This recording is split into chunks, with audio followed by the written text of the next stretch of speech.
Welcome to the Ed Show with ED JAMNISEK. Here he is. And I'm still back. Oh, right, we are in this stage. Anyways, guys, welcome to the Ed Show. Kevin is not going to be doing politics anymore, but myself and Stefanos will still be discussing what's important to us, our kids, our future generations. I'm currently in Buenos Aires, Argentina, about a block away from the presidential building. Stefanos, you want to jump in here? Are you there, Stefanos? Hello, Ed. Hello. So, what do you? How you enjoying the weather there? Weather is excellent, but politically things have changed a lot here in the past year. Yeah. Have you heard what's Climate going change. on? Yeah, climate change. It's a different kind of climate. It's the economic climate is improved. Political climate change. Yes, political climate change. Anyways, I was talking to, I was at a protest yesterday. I'm about a block away from the city block away from the downtown Parliament building, or the Pink House here in Buenos Aires. That's where Milei, their new president of about a year and a half now. How long has he been in power? Just over a year, not even. So, can you explain to people what life was like here in Buenos Aires, say 20 or 30 years ago? Right. So they've been under a socialist liberal government for about 123 or 150 years. I keep hearing, but I think it's 123 years. It's inflation's through the roof. Welcome to Canada, same thing.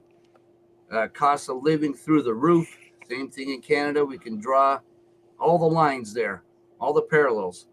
And on top of it all, crime was out of control because, you know, when a country has high inflation and nobody can live, crime, robbery, shootings, everything skyrockets. And that's exactly what we're seeing in Canada. So when the Libertarian Party and Javier Milei got elected, things have changed, and how rapidly they have changed and how quick the change has happened is unbelievable. And for the better, I might add. So a year ago, they had 1,000% inflation rate. Now it's down to 3%. This is in less than a year, people. The infrastructure seems pretty good. Crime, I haven't noticed anything. Now, people down here think, oh, Canada, it's like the best place on earth. It's heaven. And then I tell them, yeah, well, I got friends that have spent a lot of time in jail for doing this. They're going, what? Yeah. So it's like it sounds like Argentina back in the mid 70s to early 80s when they had a military dictatorship. Yeah, and back then I heard stories, and I think they're true stories because I heard from more than one person. Apparently, kids would be stolen from their mothers and then given up to adoption, just to destroy families. If you spoke out against the junta or something, they had ways. They didn't kidnap you. No, they took your kid. You would never see them again. It's a huge country. They speaking about being in jail and talking just for talking. President Milei has gone ahead and made a video the other day that I saw about the UK and how they're jailing everybody for speaking on social media. And he will never let that happen over there. He said the mainstream media over there would love to be able to do that because they do not want anyone to speak up. And, you know, you're having the same problem. When he first was elected, he got rid of the government propaganda piece, one of the reporters, the mouthpieces that was leaking information and stuff. They caught him right away and got rid of him, canned him. Now, you know, and in a country like that, and to see such a rapid change from an anarcho-capitalist libertarian, which is all good. Everyone's always terrified of what's going to happen. You know, there's always the joke, oh, but my roads, who's going to clean my roads? So the thing is, inflation's been going down every month that he's been in power from day one. He cut government, over half government. He got rid of them all. These stupid minister of diversity and equity, that kind of garbage. Socialists. That's, I always say it's the worst of communism and the worst of fascism, and they renamed it and reinvented it into socialism, and that's exactly what it is. Go ahead. Okay, so yesterday I was walking downtown, and I take Bubba to the presidential palace. I guess I don't know what the proper term is, but the people refer to it as a pink house, and it's like it's a nice building. I think we've got some pictures there. I don't know if somebody can throw that up there. And we've also got videos. I don't know if it made it into the studio yet tonight. This was all kind of last minute. All right, there's a picture of me. My dog eats communists. There's Bubba. And there's a gentleman. He would be a Venezuelan. And I don't know if you can see it. He's got the scales of justice, and he's got a blindfold on. So they're looking for blind justice, which they haven't seen in a long time. The same was true about Argentina not too long ago. And there's still some people that debate whether or not it does exist, but things are improving from what I hear from other Argentinians. But that in the background, that's the pink house. You can take that down now. Okay, so if you look, right in the middle, there was a lady wearing a white t-shirt. She was supposed to be joining us tonight. I don't know, maybe she will jump in. She worked for the political campaign for and assisted the now to be president in Venezuela. So today was a big day. They had elections. Some people say 60%, some people say 80% for the opposition party. So a huge landslide victory. Problem is, Maduro, who's been the president for, I don't know, it's going on 15 years. Stefanos, do you know what the timeline is on that? No, I don't know exactly how long. It's been a long time, though. So Maduro apparently came to power, huge socialist win. And you've seen what's happened. Their economy has completely collapsed. Hundreds of thousands of people have left the country because of poverty has skyrocketed. You hear stories about people eating their cats and their dogs, and money becomes worthless, collapse of the currency. Horrendous situation. And they've got the second or third largest oil reserves in the world. And they're accessible oil reserves. They also nationalize their oil industry. And what do you do? What happens with that? Well, you get a lot of corruption coming in. And that's one thing people forget about socialism. Whenever there's socialism, you see corruption goes through the roof. You've got terms flying around like crony capitalism. This is something Max Bernier has been critical of with the Canadian government. And Stefanos, can you give us a definition of what crony capitalism is? And next slide. I won't give you the definition of it, but it is not capitalism. Capitalism is great. It works, and it's the only model in the world that's ever worked. But crony capitalism is where you see Doug Ford giving all this money to a supermarket or a dealership. Why would our tax money be going to them guys? You've seen Trudeau do it, SNC Lavalin, all the other scams that are going on. These are corporations. We need corporations. That's obviously a protection for the people in the corporation. But when you get crony capitalism, that's what happens. That money doesn't, if they can't survive, if Ford or GM or Chrysler can't survive, well then, see ya. Why are we throwing all this money to them? Or if a certain supermarket needs new refrigerators for their food, why would the provincial government go and give them all this money so they can buy new refrigerators? That makes no sense. That's crony capitalism. And who knows? There could possibly be kickbacks in that. You never know. We have no evidence of it, but, well, there is evidence, especially SNC and all the other scams that Trudeau's been in, but I'm talking about Ford here.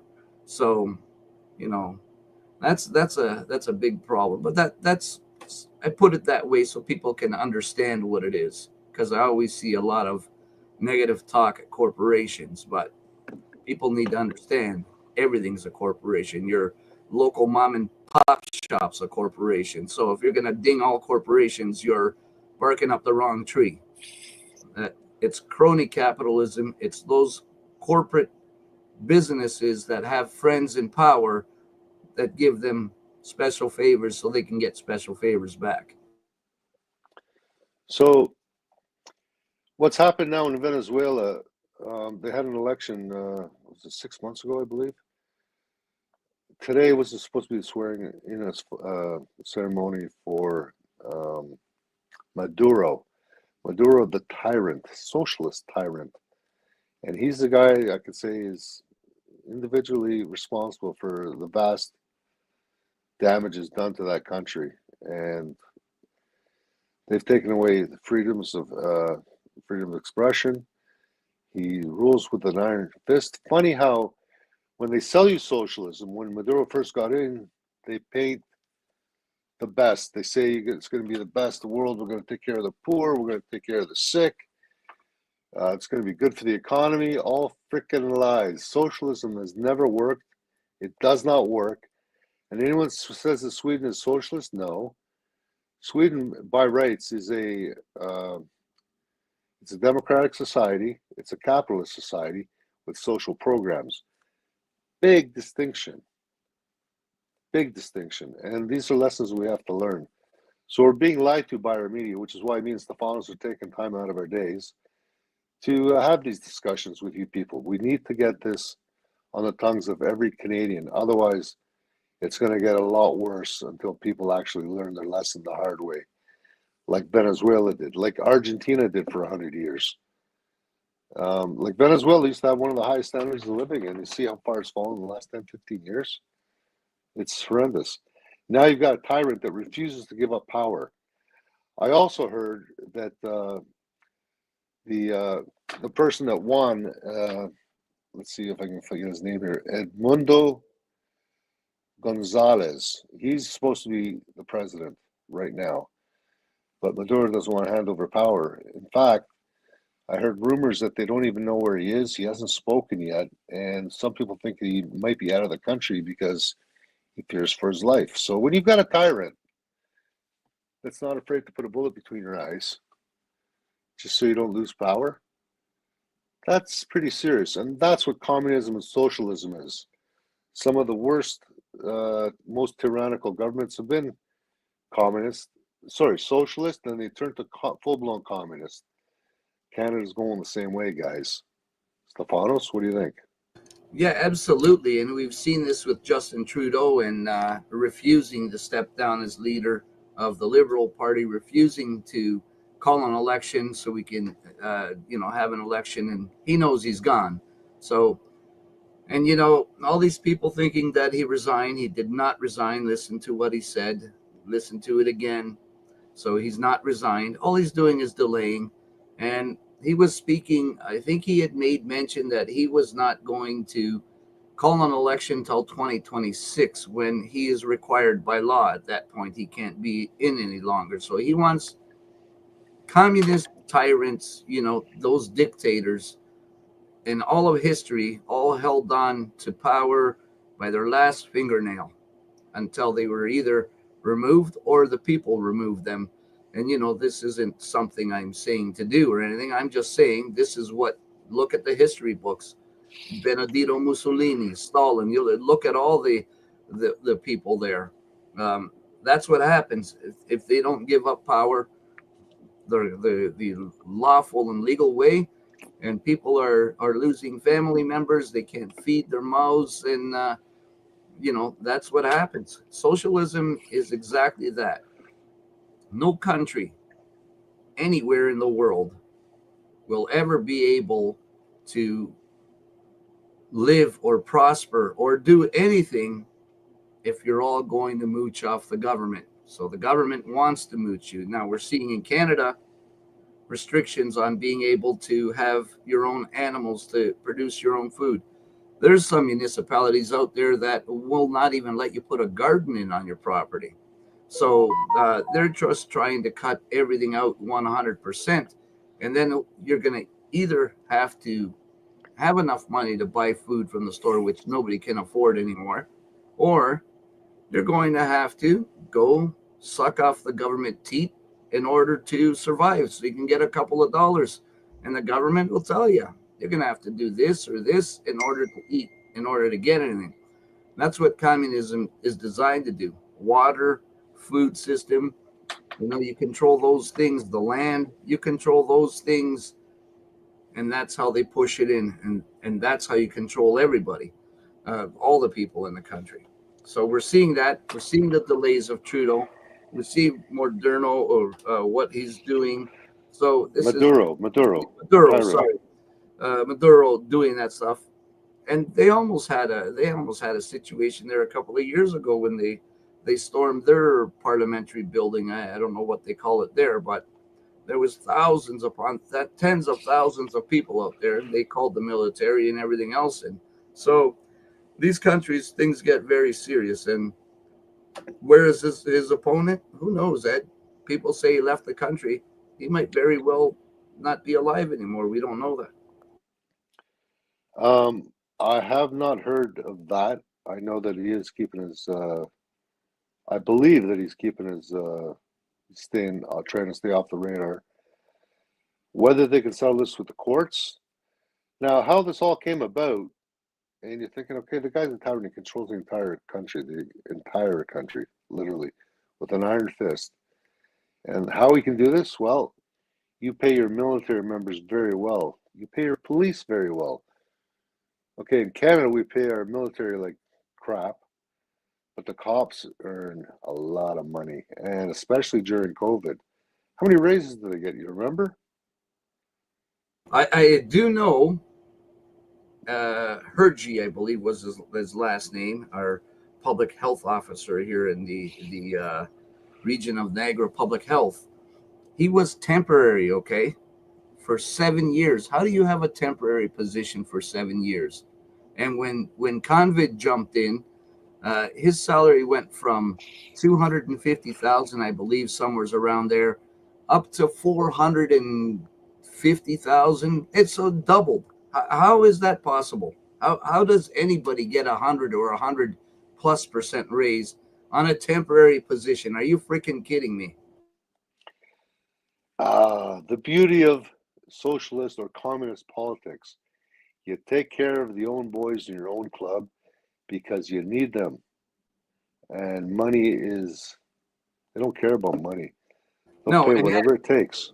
And what have they done since Convid started? They've been jacking up property taxes, everything like crazy, and taxing everything. Geez, I wonder where they're going to get that extra money for those beautiful raises. Kind of makes you think there, don't it?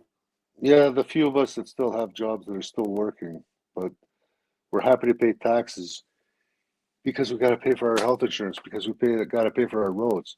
What a crock of shit that is. Do you want to? Totally. People will naturally, before they were doing that, before Canada and municipalities made agreements to clean the roads and tax for services, which that would have been a road service. How were they doing it way back when they didn't have that? They had clean roads. How's that? People naturally, if they got a tractor, they'll clean the road. They're happy to clean the road. But if you do that now, because especially out here in Niagara, there's quite a few places where they don't even drop anything on the road and tell somebody's killed or there's some accidents and they get killed. But if you take it upon yourself and say, hey, I'm going to do the good neighbor thing, I'm going to go down this road, I'm going to clean it and salt it, you're going to get fined. You're going to get jailed. You'll get thrown in jail for doing something good. Is that why Arthur Pawlowski got 180 odd? I don't even know how many tickets he got, but so many tickets are feeding the homeless in Calgary. Yeah, yes, and I'll tell you a little bit of something so people understand how municipalities work.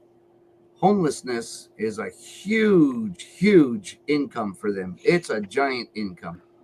They run to the provincial government to subsidize them for a new homeless building or something that they'll throw in there, a shelter of some sort. And they'll overinflate that price like crazy. and they'll pocket all that money. And what makes it to the homeless? Very little, if any. And then you got food banks. You got food banks that are donated to. So everybody's donating all this stuff. I'll tell you a quick story about donations, all right?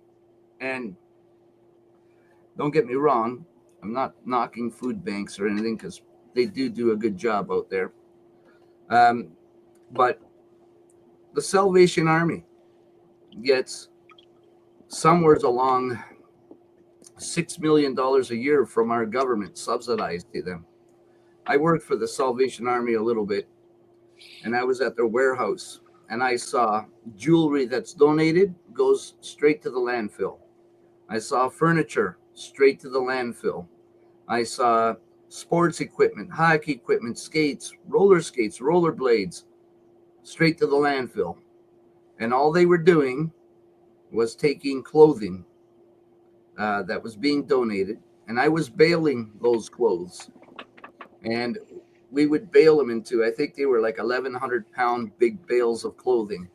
And all the donations that were coming in during COVID, they were supposed to be getting quarantined for 14 days. They wouldn't. They would come straight to the balers. The balers would do them.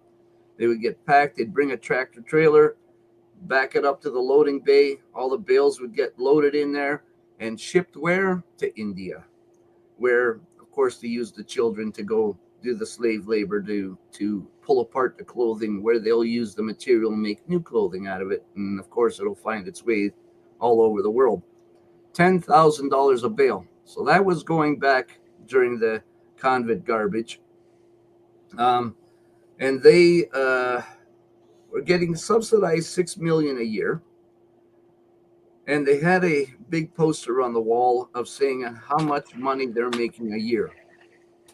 So it started out, they were getting subsidized, but it's gone up steadily and increasingly. And I think it was somewhere around in 2017, if my memory serves me correct, it was somewhere around $32 million that they made. And they're still getting subsidized by the government. So why is the government subsidized? And if you look it up now, I believe they're somewhere into 76 million or even more that they're making a year. So, something's not right here. And if I don't know if they're a not-for-profit charity or what they are, but if you're not-for-profit, you sure as hell are making one hell of a profit. Whoa, stop right there. Now, not-for-profit means you're not supposed to make a profit on the books, but you have directors that are making $500,000, $1 million, $2 million, $3 million, $4 million a year, plus board of director members that make huge monies to sit on these boards and just figure out a way to scam the public and scam the government again. Here, That's what they make the big bucks for. I'll give you a great example of what you just said, and that's the Niagara Peninsula Conservation Authority down here in Niagara. These guys make so much money, and all they are land bankers. They steal properties from people if they can, with all these fake restrictions that they put on people's property, and always under the guise of the environment. There's some garbage. And I had their income tax, and they were making, I think they have 1 year I had their income tax, and they made something like 10 or 11 million. And I brought it to their attention at the meeting because I brought it with me so they couldn't say otherwise. Now, they got cash as in profit where they shouldn't. And not only that, but they're land bankers. They got tons of cash and property they had taken. So the NPCA is a real big problem, and they are doing things that they shouldn't be. And you know what? Nobody does anything. Nothing. But you know what? Go ahead. You know what I'm thinking right now? Whatever happened to the weed charity scandal and all the commercial properties they had down on, was it Queen Street or King Street? Millions and millions and millions of dollars that those twins had. And then they'd go put up dedication signs of groups, organizations that have donated to build a school. Meanwhile, different plaque is going on the same school, maybe a slightly different angle. Where they're thinking, wow, they built the same school in all these different villages? No, the only thing that's changed is the plaque. Amazing how that just kind of disappeared, isn't it? Hey, it's amazing how things in government disappear. And, we're not just talking scandals like that. We're talking stuff on the internet that gets scrubbed, never mind. So they're very good at covering their tracks and doing disappearing acts. So who's ripping you off, guys? It's your own government. It's these same people that have these government agencies. As the Libertarian Party says, taxation is theft. And that's 100% true. I don't care what anybody says. But I'll tell you this much. I'm going to quickly try to run down because I don't know how much time we're left to.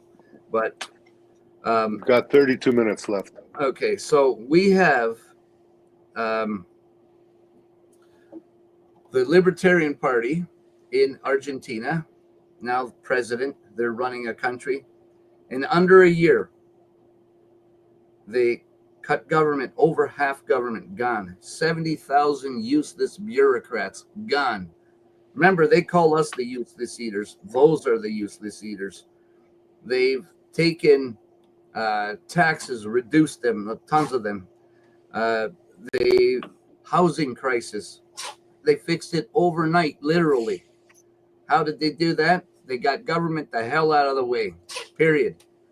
When you have government restrictions and regulations and all this crap in rentals, what happens is you end up having people scared to rent their properties because they can't get them out. They get destroyed. They have a lot of, and I'm not just bad mouthing the tenants here. There are bad landlords also, but they can't get them out. And there's a lot of cases I saw where there's hundreds of thousands of dollars in damages. Other places lose their homes, or they have to sell them. So they got government out of the way. Everyone's fine. No more housing crisis.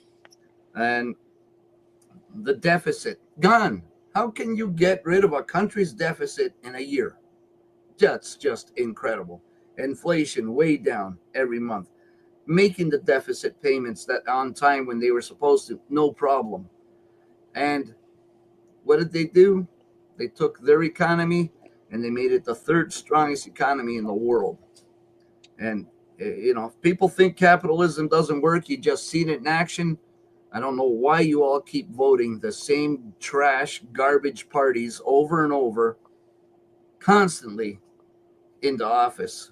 They say there's sheep. Well, there's sheep on all sides because the sheep can't stop their sheep voting. But look, it took Argentina 123, 150 years, however long it was, to figure out how to break the sheep cycle. And it's all freedom there. There's not any suppression of free speech. There's nothing. You should tell them the story about a protest you were at.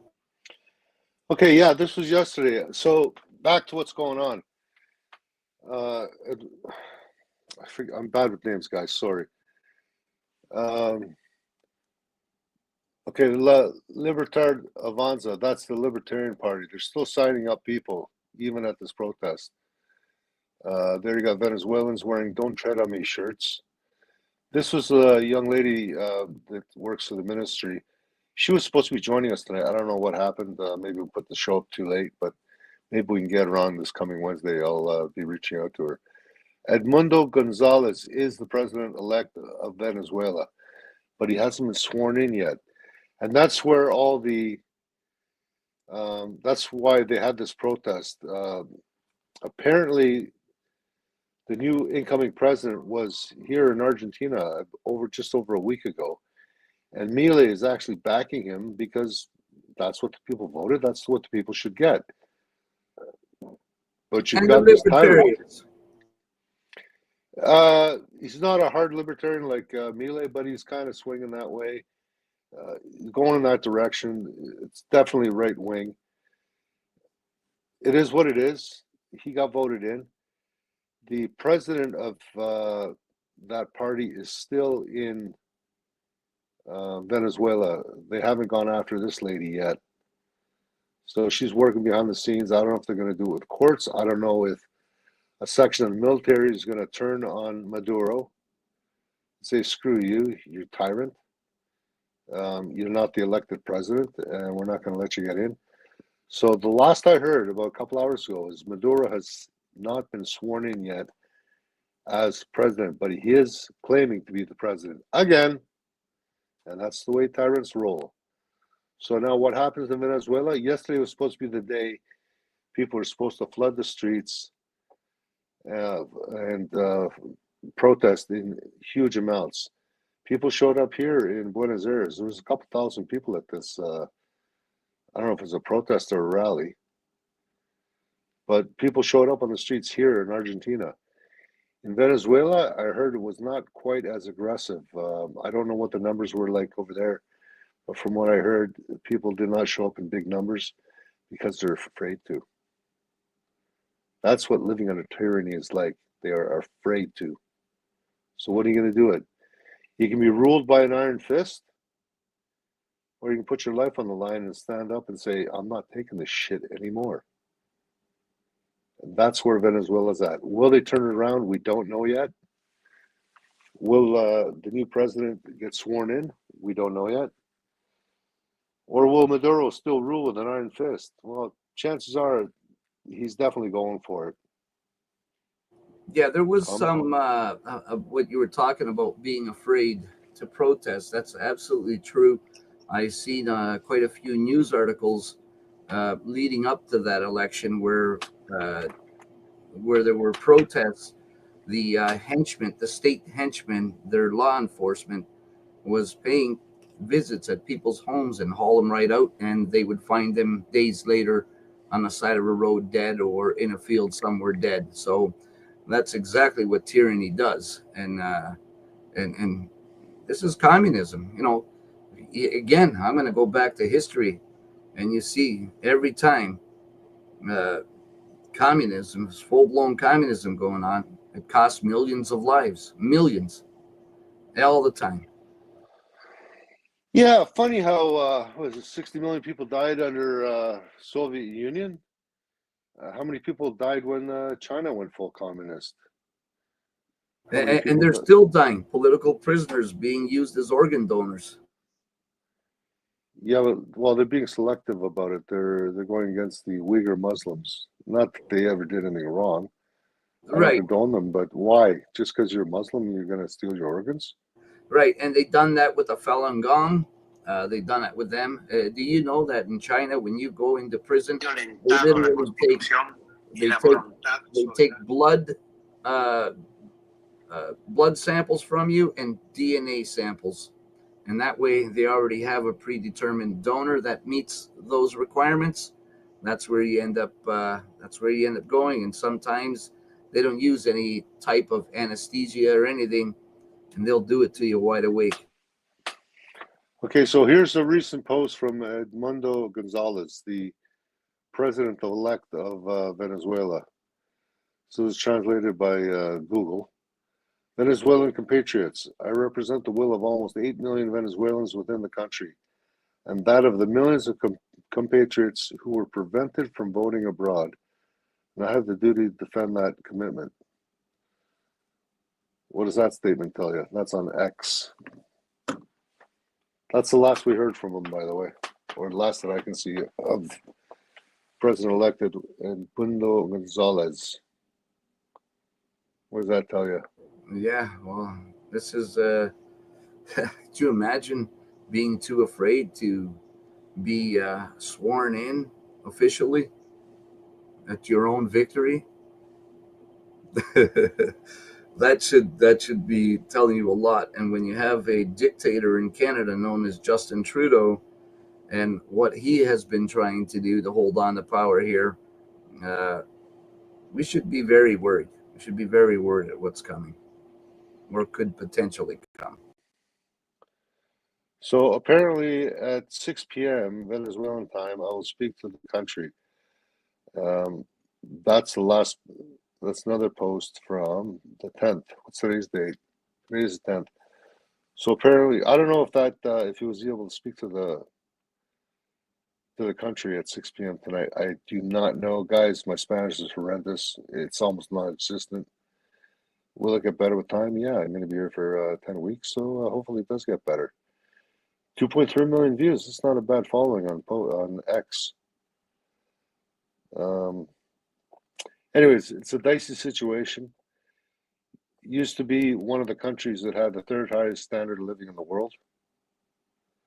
It's turned into a total shithole. This is the lesson we need to learn about socialism and communism. All you Antifa out there, you got a brain? Try to use it. I know it hurts when you do, but please, you're being sold a lie. Come join the side of liberty and freedom. Is there any other pictures that we can post up there to show people what's going on down here in Venezuela? Yeah, the blind justice for Venezuela. That's what they're trying to promote, and that's what makes a good society. So that was today. Yesterday, there wasn't much of a. Yesterday was actually huge. There must have been 3,000 to 4,000 people in the square. And it's just people as far as the eye could see. Today it's more subdued because today was the day where they're supposed to be sworn in, and we'll see what happens with that. What else can we say on this topic? Is there any chat? Can you see any of the chats? Is there any questions in the chat? Why are you squinting? No, I don't think so. I don't think we have anything in the chat there. We didn't have any time to promote this, so this was kind of a last second thing that we had put together. So unfortunately, there was no chat. Not yet, anyways. Well, again, that representative for Venezuela here that works for the Argentinian government was supposed to be on. Maybe that's why she wasn't able to join us. Maybe he's speaking right now. We don't know. But she said she'd join us, so hopefully we'll get her on this coming Wednesday when we will revisit this. Anyways, people are probably asking, Argentina, oh, it's a third world country, blah, blah, blah. No, guys. It's nice here. It's really nice. The weather is fantastic. I've yet 3 days of clear blue skies. Today, finally, we got some clouds in the afternoon. Finally. And those white streaks you see high up in the sky? Haven't seen one yet in 3 days, so I don't think they're spraying here. So I think, they're trying to call those a particular type of cloud. That's what they're indoctrinating the kids in school with now. I guess those natural straight lines, which nature never draws in a straight line, ask any engineer. But I guess those types of things don't happen in reality of Argentina. Only in the utopian fantasy in Canada and the U.S. Yep. And then people are saying, well, poverty is supposed to be sky high. Guys, I've been in Toronto many times. There's 100 times more homeless people on the streets in Toronto, downtown Toronto, than there's here in Argentina.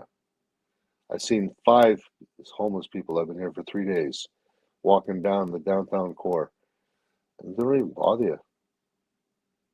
But in Toronto, way more homeless. Outside in the cold. Believe that? And this is a good thing? Well, this is socialism / communism, guys. This is what it creates. You get different classes of people according to their job. The ones that work for the government do quite well. The ones that are living off of government assistance get decimated. And it doesn't take much when you're overtaxed to end up on the street, poor, broke. All it takes is possibly getting ill, a car accident, getting fired from a job. Your wife leaves you. Maybe a child commits suicide. It doesn't take much to go from living a decent life to being on the street. I've come close myself personally. It doesn't take much. It's just one item or one incident away from being on the streets, and it's easy. And we don't have those, what do they call them, social services to stop that. Because if we did, we wouldn't have a homeless problem, would we? Correct, Ed. And one thing if there's any kids out here, or if any parents have children, let them watch this part, at least. Because in schools where they're showing you papers and teaching you political stuff, which is not even part of the curriculum, this is the school boards themselves bringing it upon themselves to teach you this or show you this or better yet, to indoctrinate you into this, you'll see they'll have different types of political ideologies, and then they'll say what's fairness, equality, stuff like that.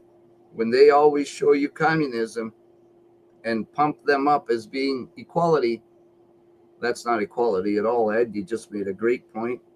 It creates different social classes, everything like that. The only thing that is equality in communism is you're all equally broke. That's what happens. Did you steal that line from me? That was my line. No, I never Equality. stole it from you. You probably stole it from me. I've said it before.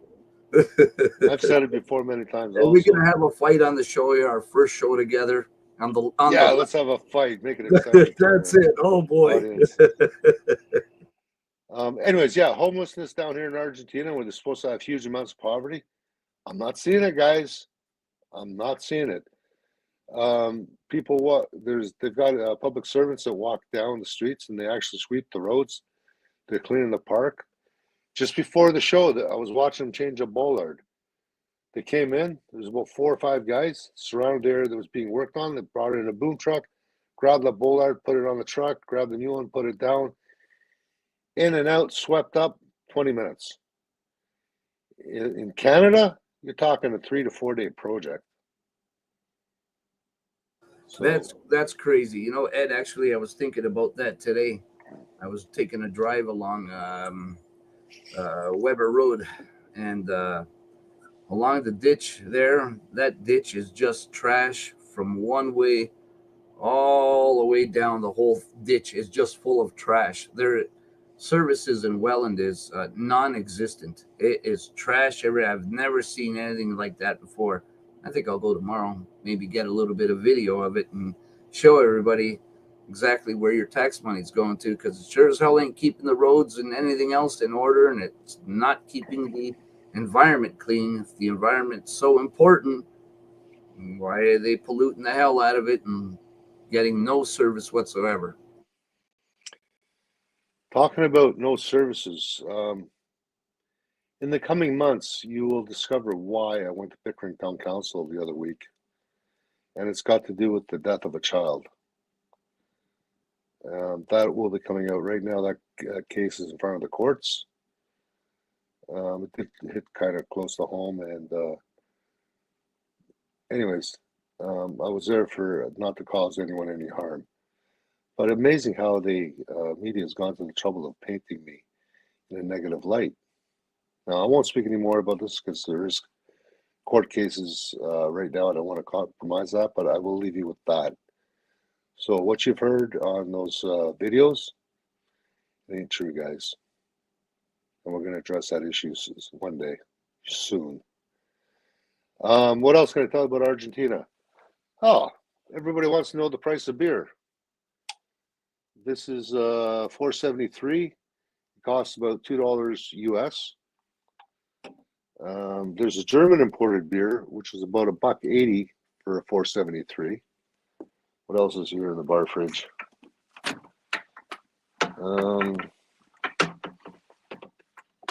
I guess I only bought the Grost. There's another brand. I tried a few different brands of beer here. I'm not a beer drinker. Smirnoff Ice, $2. And this is also a $4.73 in the grocery store. And this is in the expensive part of town. Apparently prices come down. Can you drink the water? I've been told you can, but I'm not taking any chances, so I'm sticking with bottled water. Prices here in the quarter are very expensive. Dinner, food, price of eating. Just like to grab something quick. I got a salad here. It's got Parmesan. It's got, oh, Bubba. Look, Bubba comes now when I bring out the food, eh? She's got steak in her dog bowl. You believe it? Wait, is there a bone in that steak? I'm just saying. You don't have to respond to that. Anyways, this is $7. It's a good size Caesar salad with real chicken in it, seasoning and all that stuff. And the salad dressing is in a little tube beside it. And that's from a local bakery. Jesus, can you eat all that? That looks like a giant giant salad. Can you eat all that? My God, that's huge. It's not a giant salad. It's about 10 inches, normal size salad. Oh, I guess the camera adds 10 pounds to it. I'm sorry. It's not that big. It's a proper size. It's a good size salad. $7, and this is an expensive part of town in a posh kind of bakery. Look at Bubba here. She wants that salad, don't you? Anyways, she's got steak. I went and bought her in the freezer. They've got packaged steaks. The steak is in the dog bowl. Go eat it.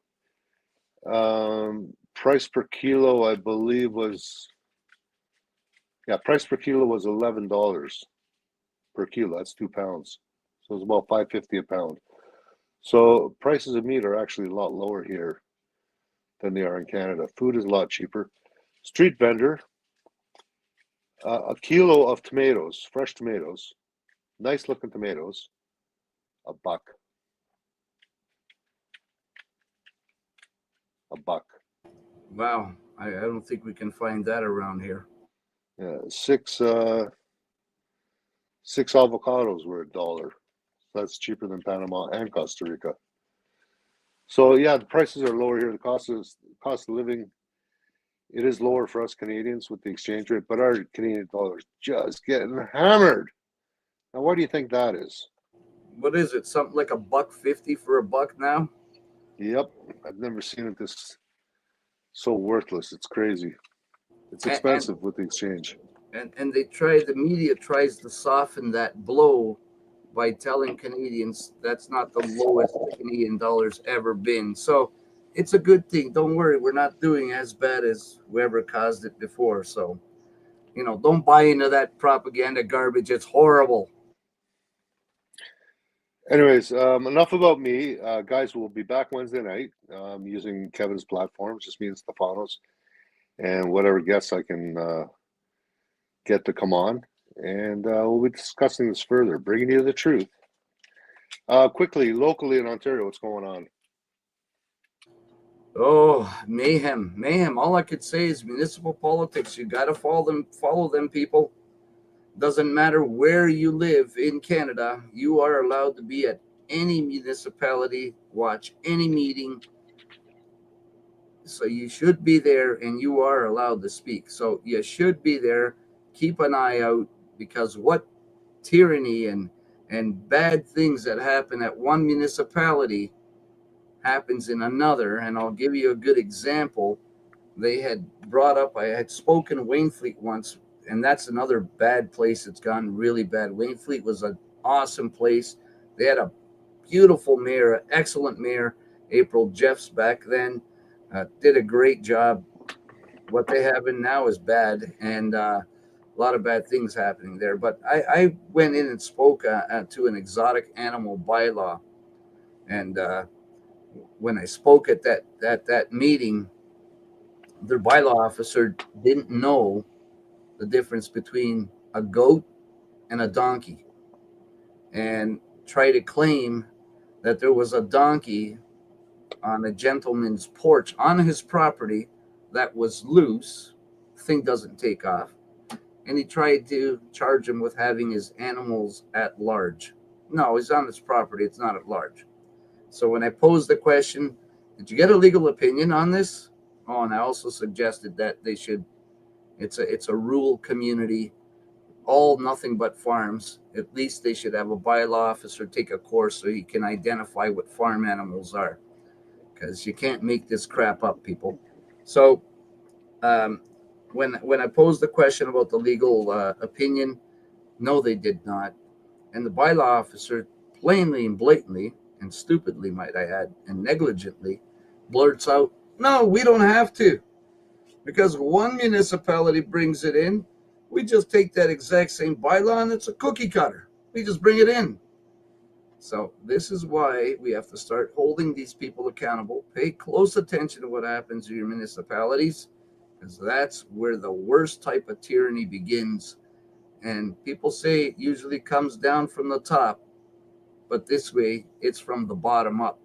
And they are the worst of the worst tyrants that you've ever met or come across in your life. And I've had many dealings with them. West Lincoln was horrible too, but Yeah. Pay attention to what's going on. Extremely important. Don't let them do cookie cutter, because if one is illegal or unlawful, I should say, then the next one will be unlawful. So we have to be careful. What's your problem with tyrants, Stefanos? They do well. They make good. They have good salaries, or they make big fat bank accounts. They do. They don't do much. You know what, Ed? It's not really the money. I'm glad they can make money, but my thing with tyrants is when they're taking that money, as, and I mean taking, it's not for any legitimate purpose. They didn't trade anything off for it. That's stolen. And then when the people get attacked, lose their properties, done all sorts of crazy stuff to them, have them arrested, have them charged, have them smeared. They do a whole lot of things I've seen. And that's my problem with tyrants, is when they come down with a hammer on an innocent person, or a person that has a right to do something on their private property. So you're promoting individual rights as opposed to collective rights? Yes, Ed, and unconstitutional rights, it's always on the individual right. And libertarians also say if you protect the individual right, you protect every right. And that's going to be the LGBTQ, that's going to be the transgenders, that's going to be the straight people, that's going to be the women, that's going to be the men, it's going to be black, yellow, red, brown, whatever kind of skin color you want to mention. That will protect each and every one of them equally, because that's an individual's right, not the collective right. You lose rights. And this has been stated in the court several times in constitutional cases. The individual right needs to be protected, and that's how you protect every right. Anyways, we're almost out of time here. Guys, we'll see you Wednesday night, same time, on Kevin's platform or freedomreport.ca. If you find any value in the show, please share it out. And my final comment is get off the couch, do something, please. Stefanos? Gentlemen, I'm sorry that I am very, very, very terribly late. I know I'm not doing political shows anymore, but look, Ed, I want to say thank you very much for taking the reins on this. It's good that the lounge, this is the lounge episode 1, is going to be every Wednesday at 9 p.m. Eastern time. So a resounding thank you to the two of you. Now, for people who don't know, my name is Kevin J. Johnston. I formed freedomreport.ca back in 2016. I met Ed a year later, and when the Canadian government locked me up for telling the truth about the pandemic not being a kind of a thing, Ed and Stefanos and a couple of others kept the show going. So I want to just issue my sincerest thank yous to keeping it going. And for the year of 2021, this was the #1 podcast in Canada. We had 300,000 viewers a night, 5 nights a week, until the government kept locking me up and taking me away from this mouse and this microphone and this camera. So yeah, it'll be every Wednesday night, everybody. You'll have variety now. You'll have me talking about taxes on Tuesdays, and these gentlemen are going to talk about world politics. Guys, thanks for doing this. Greatly appreciate that. And I'll be watching the show on Wednesday. Awesome. Cool. It's great to have you watching. Thanks. We'll see you then. Share it out, guys. Final comments, Stefanos? No, just, we got to stay vigilant. Everyone needs to stay vigilant. We got to keep an eye on what government's doing. The overreach will continue overreaching. Or your kids and your grandkids and your great-grandkids will be cursing your name because you did nothing. Get off the damn couch, do something. See you later.